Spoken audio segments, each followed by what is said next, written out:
Doctor Seeman analysis பற்றி சொல்லுங்கள். And also அதில் என்னென்னலாம் பார்ப்பாங்க? ஓகே, ஆக்சுவலி சீமன் அனாலிசிஸ் அப்படிங்கிறது என்னென்னா ஒரு மேல் ரீப்ரொடக்டிவ் ஹெல்த்தில் ரொம்ப முக்கியமான ஒரு விஷயம். அதில் தான் நம்மளோட ஸ்பெர்மோட கவுண்ட்டு, மார்ஃபாலஜி எப்படி இருக்குது, மொட்டிலிட்டி எப்படி இருக்குது அப்படிங்கிறதெல்லாம் பார்க்க முடியும். அண்ட் சீமன்ங்கிறது வேறு, ஸ்பெர்ம் அப்படிங்கிறது வேறு.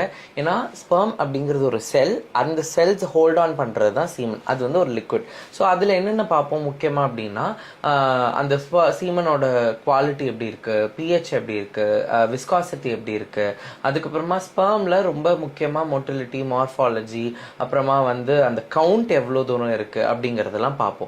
யாரெல்லாம் இந்த சீமன் அனாலிசிஸ் பார்க்கலாம் அப்படின்னா any men who is of in reproductive age அப்படிங்கிறவங்க பார்க்கலாம்.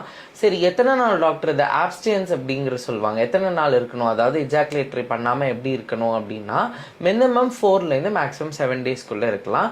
அதுக்கப்புறம் நீங்கள் டெஸ்ட் கொடுத்தா உங்களுக்கு ரிசல்ட்ஸ் ஈஸியாக வந்துடும். ஓகேங்களா?